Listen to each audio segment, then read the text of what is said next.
Natasha Breyer, captured 7 months before the escape. She was easily the most successful on avoiding captivity, and with her powers, it's no surprise. Teleportation, or blinking as she refers to it, the ability to go anywhere in the world in an instant.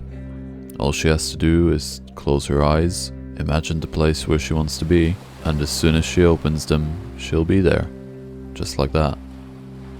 It's not easy capturing someone who can vanish into thin air in an instant, but of course, if your target cheats, then it's only fair that you cheat too. Once Natasha was captured, she had her mind and memories altered. She was unable to visualize anything outside the lab, and therefore she was unable to blink out.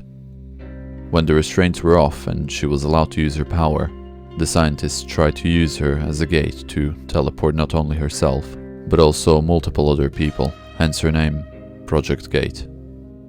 The idea was that she'd be able to teleport spies, soldiers, and assassins into hard-to-get locations. This entire program was to weaponize us, after all. The only issue was, her power only allowed her to teleport herself. She could grab onto someone else, and through sheer willpower, force them to come through with her. But when they reached the other end, they would no longer be anything resembling a human being. They'd only be an unrecognizable pile of meat jam.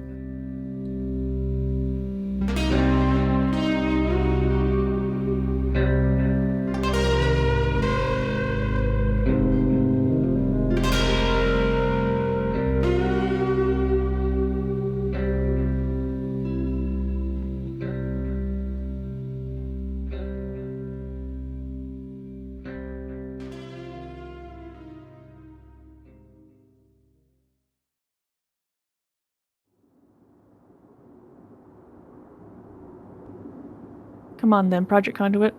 Let us save the world. But first, do you want to eat something? Because I'm getting kind of hungry. I was gonna say I'm starving. I've managed to get some chocolate from one of the houses if you want. Oh my god, I love chocolate. Chocolate is good. I've got a camp set up on the roof with a few tents and a fire pit. Should we move up there? Why on the roof? There's no infected on the roof, and they can't climb to get up there. Fair point. Just, how do we get up there? I normally just blink up there, but you... Well, there's a ladder near the back door of the cafeteria. Aha. I'll, see you up there then. See you up there. Let's find the cafeteria then. I started looking around for the cafeteria. It was dark, but thankfully I had a flashlight, so I didn't have to look around in complete darkness. I found the cafeteria, headed towards the back door, and carefully went outside. Everything seemed quiet, but I wasn't letting my guard down. I found the ladder that Natasha was on about. The wood was moist and cold to the touch, and once I was up the ladder, I saw her standing by the fire. Come on then, Slowpoke, get over here. On my way.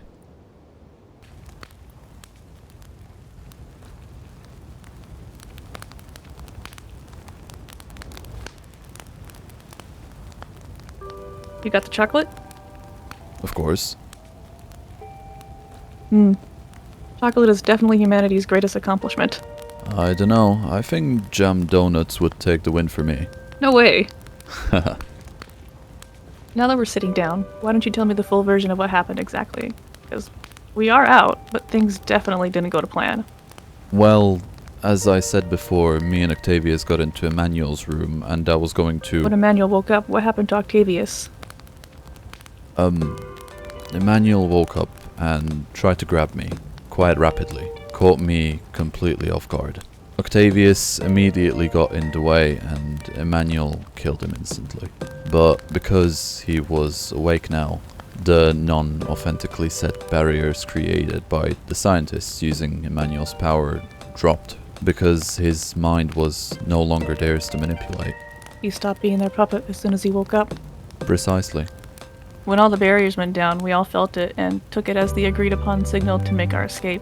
Yeah, And as all of us escaped, Emmanuel filled the lab with a new virus as self-defense and revenge, which leaked into the world, starting with the Rosewood prison, and from there it spread incredibly rapidly through seemingly the majority of the world now. And so the apocalypse begins. How did you escape? From what I remember, you weren't able to teleport outside the lab. Yeah, thanks to that brick. You know we wouldn't have been able to pull off the plan without him, though. Yeah, that's what ticks me off the most. Once the barriers were down, I just ran towards the exit. The closer I got to that door, the more of the outside world I could remember. To the point that once I was right next to the exit, I didn't need to use the door anymore. I was miles away from the lab instantly. I composed myself, and then I slowly watched as catastrophe swept through the world. Everyone was dying. It was at that point I decided to come here to the meeting place. I'm glad you did. I'd hate to be alone right now, but it does make me wonder where the others are. We'll have a look for them in the morning. How about we call it a night for now, though? Yeah, I'm up for some sleep.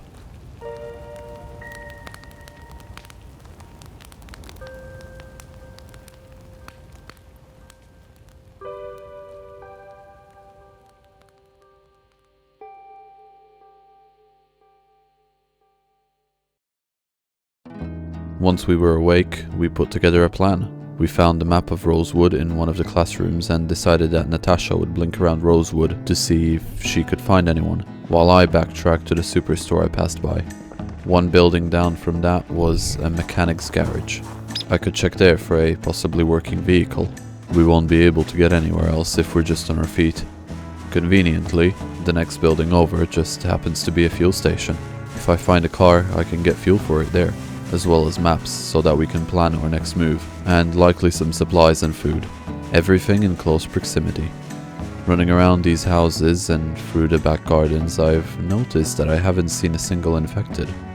Where did they all disappear to in one single night? Well, no matter for now. Makes my run easier if anything. I've made it to the store. I don't like running out into the open, but in this case it's probably the wiser choice. The mechanics store should be just across this short field here.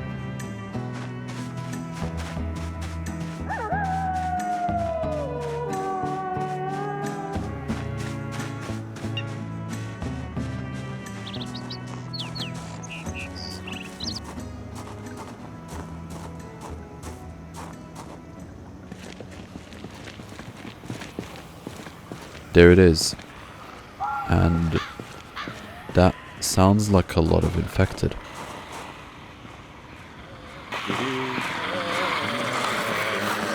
Oh wow, that is a lot of infected. Wait, is that Weatherman? What is he doing up there?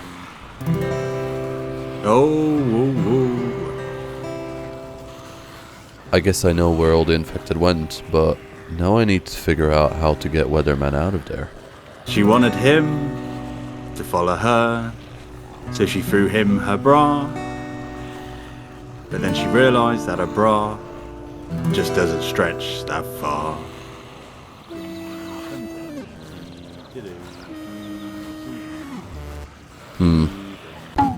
Maybe I should leave him where he is. He seems to be quite happy there. Dum dum dum dee doo doo doo doo. No, Thomas, don't think like that. I need to save him. We need everyone to help if we're to sort this mess out. Thank you, everyone. You're a terrific audience. Even if he is a little gone, but I can't blame that on him.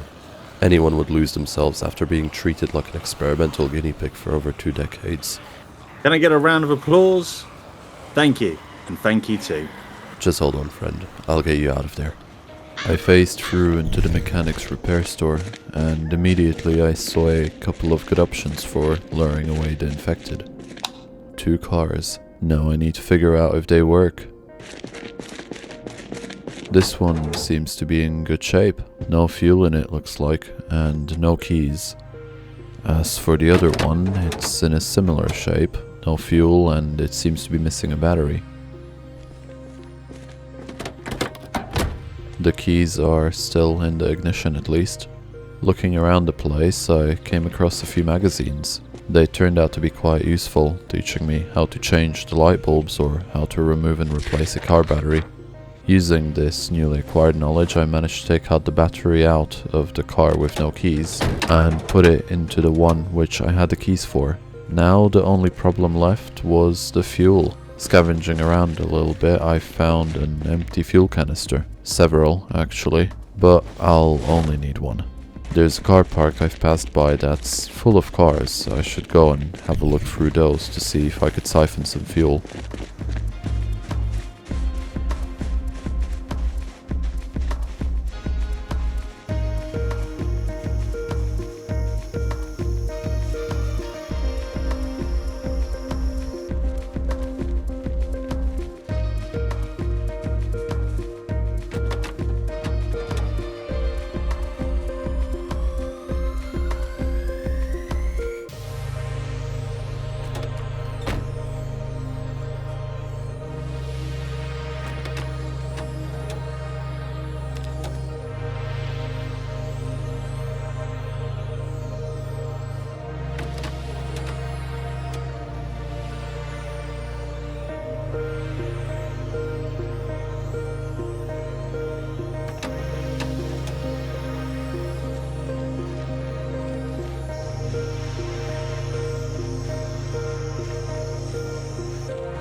Here we go. I can use this for one of the cars.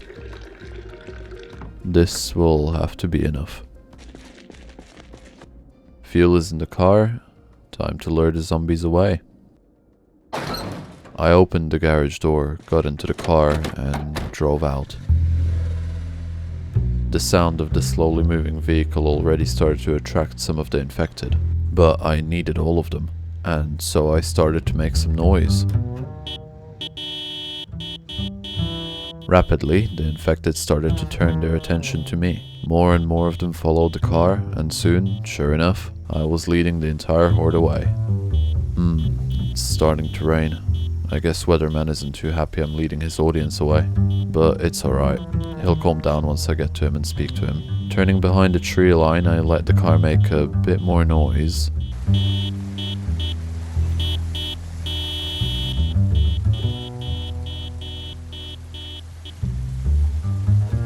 And then I got out and ran. I ran towards the other entrance of Rosewood not too far down the road, and circled back down to the fuel station to meet up with Weatherman. Damn, this rain. It picked up proper fast. I better get up there and calm him down.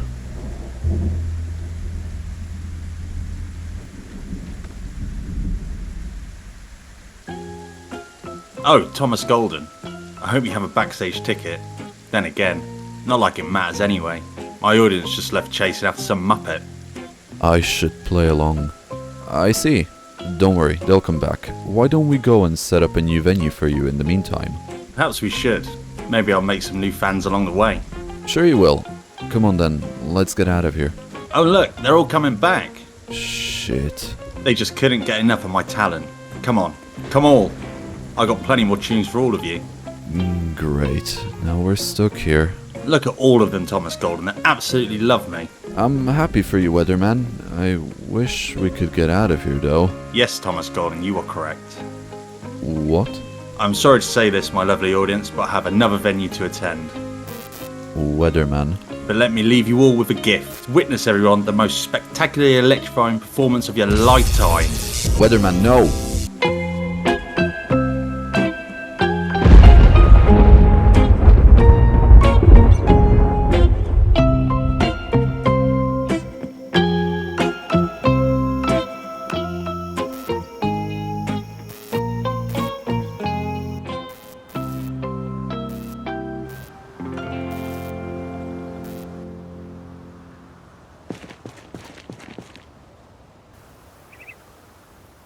Why would you do that? What's the matter, Thomas Golden? Did you not enjoy my performance? I thought it was positively flashy. You didn't have to kill them. But the sparkle. Plus, what the hell were you thinking doing something like that? We're at a fuel station. Did you want to blow us up? Every great performance ends with an explosion. Well, doesn't matter now. No point in fussing over stuff that's done and gone.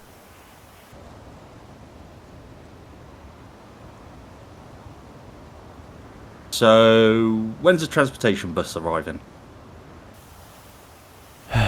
We need to wait for the ones below us to stop sparking, then we can get out of here. Okay? Of course. Delays are sometimes unavoidable.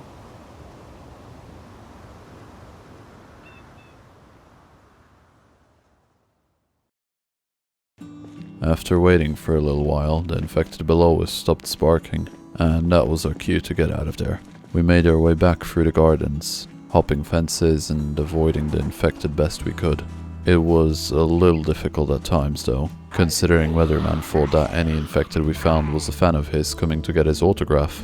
But we made it back to school safe, and as soon as we did, Weatherman made himself at home.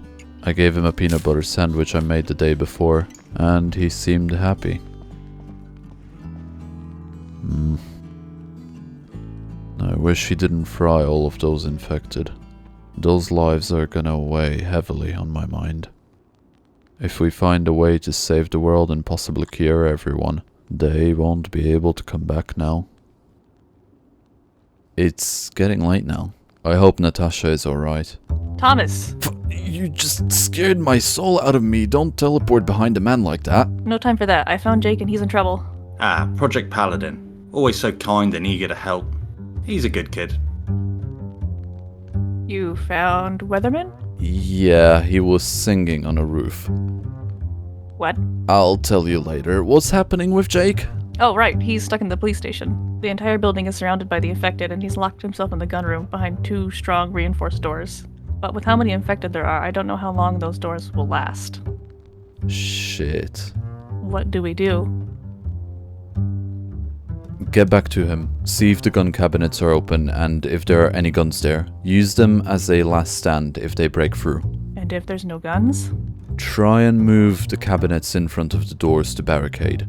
And hold out as best as you can. Got it. The room is in the middle on the right side of the building, by the way. You walk in through there and you'll be right with us. I'll get there as soon as I can, and I'll try to think of a plan on the way. I trust you, Thomas. I'll see you there. I trust you too, Natasha. Natasha Breyer would make an amazing assistant. The police station was in the opposite corner of Rosewood. I had quite a bit of a way to run. No doubt I would encounter many infected on the way there, but using fences and houses I will be able to maneuver and lose them.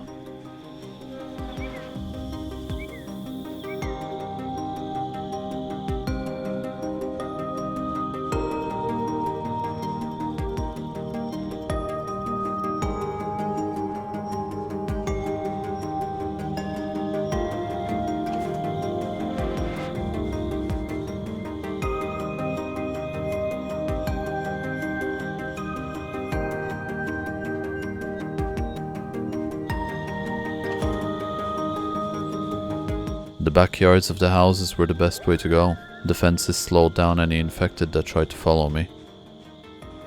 A big fence with a fire station. I remember this on the map.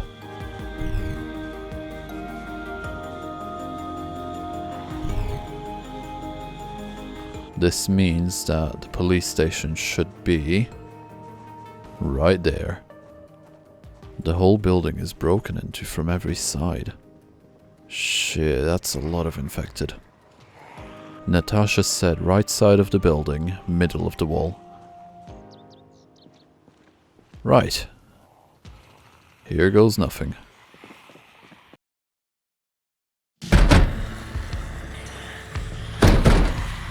We're so screwed. How are we gonna get out of here? Chill. Thomas will be here any minute and we'll figure something out. Speak of the devil. Are you both alright? We're still alive, as you can see. Jake isn't doing the best, though. I don't want to be eaten alive. You got that plan, then? Jake, come here. We're getting you out of here, okay? What? But how?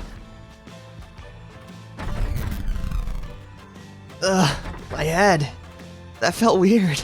You have Phantom's power now. You should be able to get out of here. But I don't know how to use this power. Just focus on it the same way you would with your original ability, and run through the wall. Through that wall? Through that wall. You got it? I got it. Good. Now run. I'm running. I'm running. What about you? I'm not leaving you here. You're right. You're taking me with you. What? You're teleporting the both of us out of here. Thomas, I can't take another person through with me. You know damn well what will happen if I do.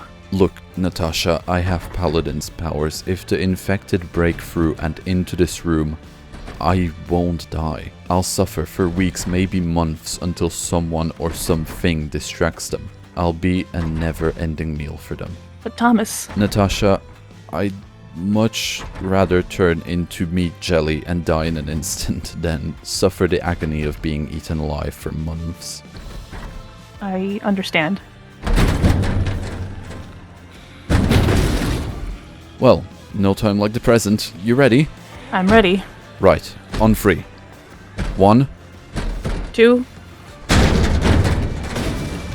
3.